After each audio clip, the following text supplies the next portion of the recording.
Welcome to CBN News and Campaign Catch-Up, our weekly segment where we just take a look at everything that's gone on in the last week. And joining me today, CBN Chief Political Analyst David Brody and DC Bureau Chief Dana Ritter. Hello, thanks for being here. And I'm going to dive right in, guys. And thankfully, it hasn't been quite as eventful as the preceding few weeks were each and every time. But the race is starting to settle in here. David, what have we learned, if anything, about the polling, since it's kind of like a new race, basically? So we gotta start from scratch here. So what do we know? Yeah, well, it's just nice to come up for water, or come up for air, I should say. Did I say water? I'm still recovering from the last couple of weeks. So where do we begin? Well, I mean, look, and I'm going to say this nicely, but I mean, Biden clearly didn't have any enthusiasm, right, within the Democrat Party, right? So, I mean, I hate to call him kind of a cardboard cutout, but that's kind of what he was. And now Kamala has a pulse. And so that's an improvement for Democrats. And how that's translated is there's this newfound energy. And because of that, I'm looking at two numbers here. The enthusiasm number for Kamala is much, or Kamala, excuse me, Kamala is much, see, I'm getting sucked in by other people mispronouncing her name. For Kamala is much better than Biden, clearly. I mean, you know, she's gone for, I think it's like 35, 40% for Biden up to like 81%. So, I mean, that's huge. Enthusiasm is really important because it's all about getting out your base of support, number one. And then she's doing much better among non-whites, non-white voters, which is, in essence, the base of the Democrat Party. I think Joe Biden was at 51% or so of support. She's at 63%. Now, the problem is for Kamala here is that you know, you need to be in that 75% range of the non-white voter support. She's at about 63% right now, according to the latest Wall Street Journal poll. That's not going to do the trick. She'll lose. The Democrats will lose if that number stays at 63%. But the ceiling is there for Kamala to do something here. So, you know, where does it leave? Where does it leave the race? Here's where it leaves the race: in a state of utter confusion. Because here's the deal. Trump doesn't like to be, Trump likes to be in the underdog position. He's not in the underdog position. He likes to be the disruptor in the race. He's not the disruptor in the race. So that's putting Trump in uncharted territory. And that's a ... Oiga Volt moment potentially for Republicans. Because if Donald Trump is in places where he's not comfortable, you're never quite sure what he's going to do. And that's a wild card in all of this. So that's kind of how I see it, kind of the overall contours. Yeah, I mean, it's interesting because maybe we're at the point now where I wonder if Trump and the Trump campaign are even saying, I hope this sentencing comes down soon so we can get another round of, playing off of that because, then you can bring up the lawfare and everything else. But Dana, what have we seen now in the shift with the campaign strategies? Because obviously, you go from, like David said, Biden, who essentially had zero excitement at all. And so now Trump's got to shift gears on this. What are you seeing from the campaigns? Well, I'll tell you what, Dan, what I'm seeing is a shift from, attacking Biden and everything that they saw as weak and failed about him, and keeping that attack line of failed and weak, but adding this new label, which is dangerously liberal. I think we're seeing the Republicans and the Trump campaign really lean into the fact that Kamala Harris is from California, from San Francisco specifically, and they are you have to believe they have a war room full of young computer geeks digging through all of her records as a prosecutor and as an attorney general to see, any impacts of decisions that she made. And so expect those Oppo research type things to start coming out. I think we'll see more of that line, dangerously liberal. With Biden, we saw them attacking him as weak and failed from a policy standpoint, but then also from an age standpoint, just questioning, if he was fit to do the job. And I think what they're doing is trying to tie the record that she had as his vice president to the same policies that he has, but then also trying to quickly label her not only as liberal, but as dangerously liberal. Mm. Yeah. And then David, we'll get your reaction to that. But then also on the flip side, we have the Harris campaign calling J.D. Vance and Trump weird. That's sort of the buzzword now. So is this thing going to stick? What do you make of that? Yeah, that's kind of weird to begin with. Well, let me pick up on Dana's point real quick on the dangerously liberal aspect. She's absolutely right. And this is really where the Trump campaign will have to go. I mean, it's their easy play. And there's a lot of material there. I mean, I'm not going to go through all of it, but I mean, she wants to, I mean, these are her words, not mine. I mean, she wants to codify Roe v. Wade into law. She's talked about abolishing ICE before. She's talked about illegal immigrants coming across the country being a civil offense, not a criminal offense. And I can go down the list. There's tons more, Green New Deal and all that type of stuff. So the material is there.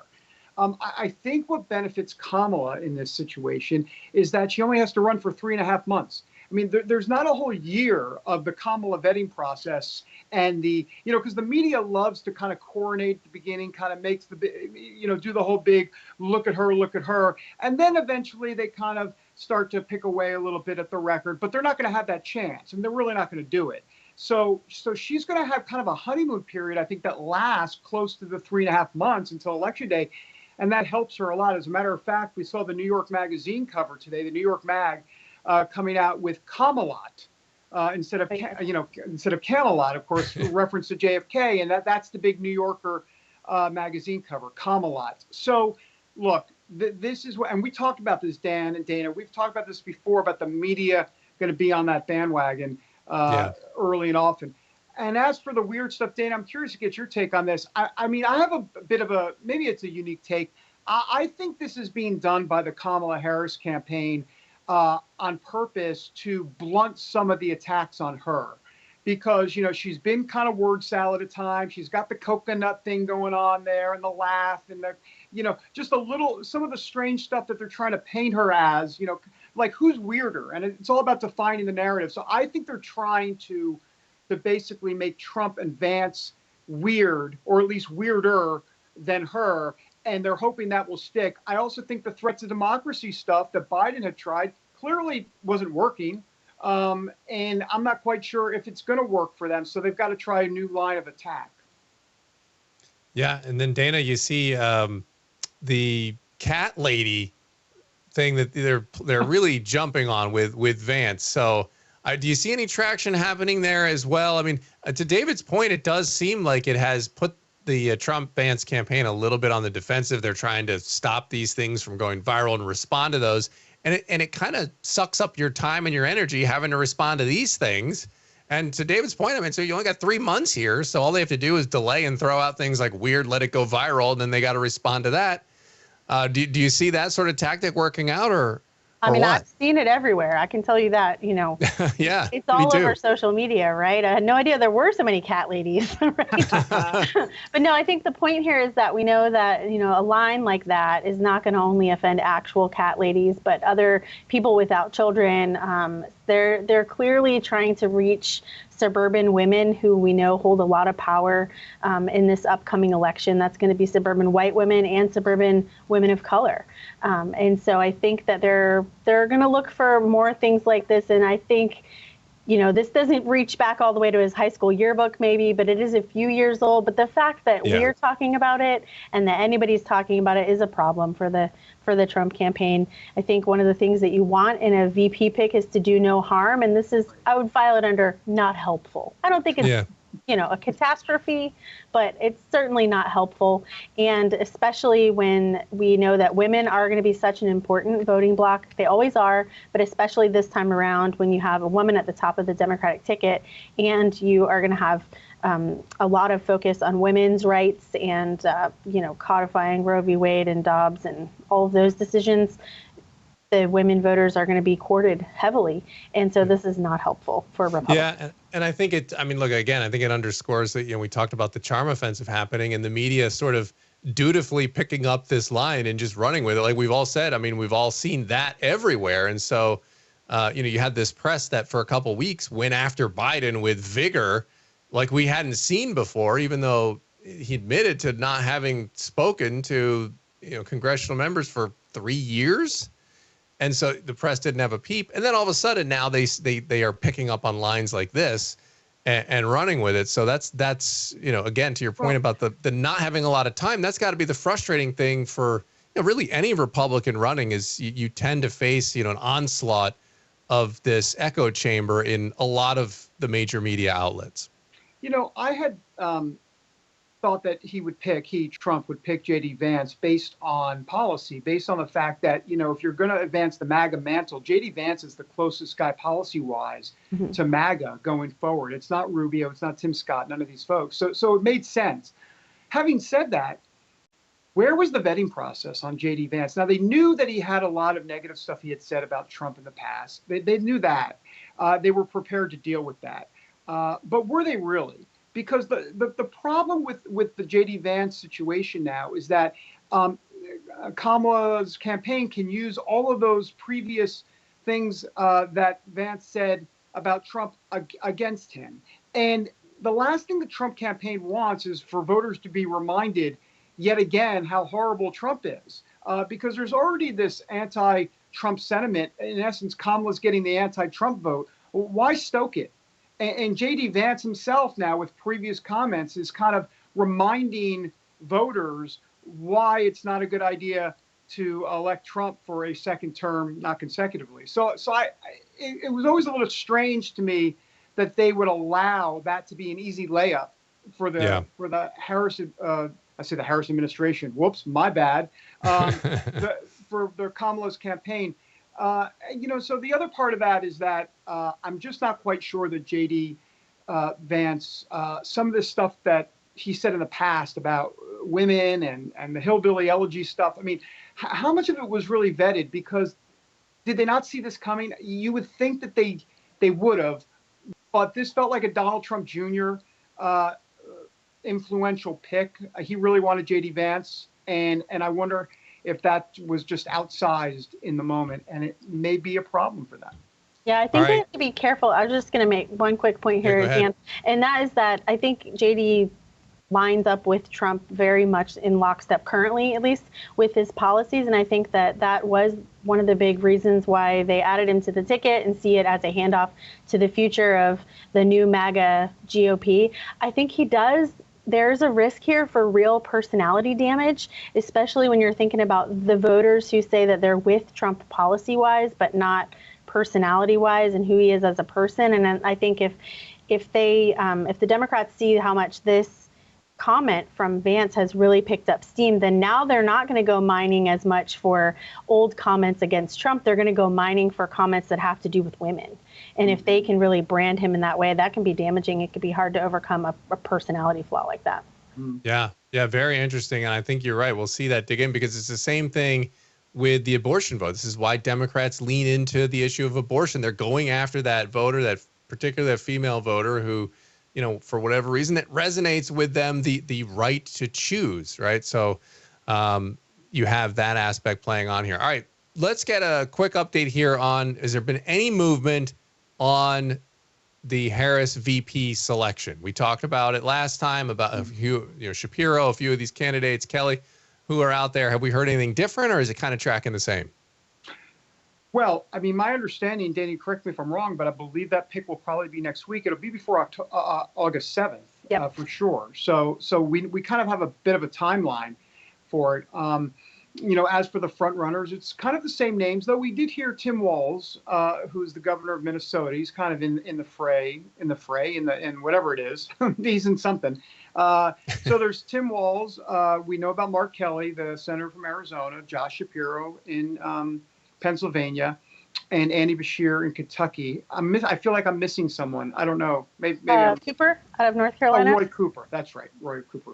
So, I mean, I think those are the overall contours. I mean, I can go through each one of them, but I'm curious to get Dana's take on what she's thinking here. But I have a few ideas as to where they might be going here. But Dana, I don't know if you. Yeah, go ahead, Dana. Yeah, I'll tell you a little bit about what I heard. And guess what? I heard it on a podcast. That's where I get all my information. But no, I listened to this really interesting podcast this morning with this woman who does focus groups. And she has done focus group polls on all of these candidates. And what she found that was interesting was she was specifically looking at swing voters in swing states. Right, which is these are the people that we all talk about all the time, this small group of people that will determine the election, right? And she said that what was interesting was the governors of the states polled really high in their own states, but then in the other swing states that they're not the governor of, they're relatively unknown. And the one person that did get traction across the board in her focus groups was Kelly. And so the thinking there is that he does have a little bit more of a national profile. He has the astronaut thing going. He's got this life story, military experience. And so he's just a little bit more well known than some of the governors in other places other than the states where they govern.